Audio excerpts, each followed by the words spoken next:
Hello everybody, nice to meet you. Our little we got Numbers chapter 11. Let's read it together. Now the people complained about their hardship in hearing of the Lord, and when he heard them, his anger was loud. Then fire from the Lord burned among them and consumed some of the outskirts of the camp. When the people cried out to Moses, he prayed to the Lord and fire died down. So the place was called Tabara, because fire from the Lord had burned among them. The rebel with them began to crave other food, and again the Israelites started wailing and said, "If only we had meat to eat." We remembered the fish we had in Egypt at no cost, also the cucumbers, melons, leeks, onions, and garlic. But now we have lost our appetite. We never see anything but this manna. The manna was like coriander seed and looked like resin. The people went around gathering it and then ground it in the handmill or crushed it in a mortar. They cooked it in a pot or made it into cakes, and it tasted like something made with olive oil. When the dew settled on the camp at night, the manna also came down. Moses heard the people of every family wailing, which at the entrance to his tent. The Lord became exceedingly angry, and Moses was troubled. He asked the Lord, "Why have you brought this trouble on your servant? What have I done to displease you that you put the brunt of all these people on me? Did I conceive all these people? Did I give them birth? Why did you tell me to carry them in my arms, as a nurse carries an infant, to the land you promised on us to their forefathers? Where can I get meat for all these people? They keep wailing to me, 'Give us meat to eat.' I cannot carry all these people by myself. The burden is too heavy for me. If this is how you are going to treat me, put me to death right now. If I have found favor in your eyes, and do not let me face my own ruin." The Lord said to Moses, "Bring me 70 of Israel's elders who are known to you as leaders and officials among the people. Have them come to the tent of meeting, that they may stand there with you. I will come down and speak with you there, and I will take over the Spirit. This is on you, and put the Spirit on them.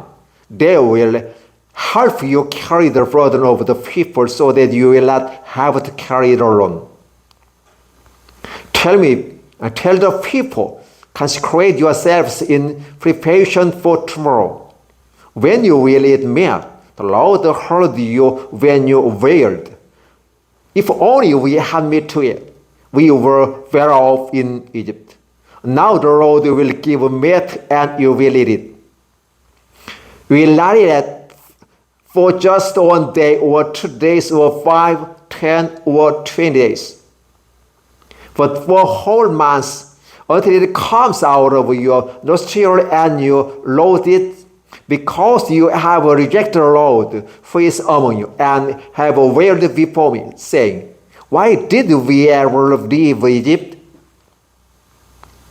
But Moses said, 'Here I am among 600,000 men on foot, and you say, I will give them to meat to eat for a whole month. Would they have enough of flocks and herds was slaughtered for them? Would they have enough if all the fish in the sea were caught for them?' The Lord answered Moses, 'Is the Lord's arm too short? You will now see whether or not I say will come true for you.' So Moses went out and told the people what the Lord had said.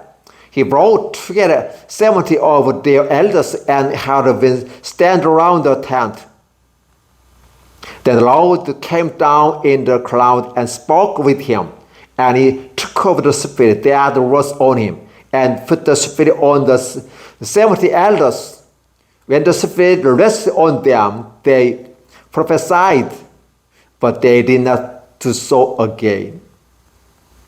However, 2 men whose names were Eldad and Medad had remained in the camp.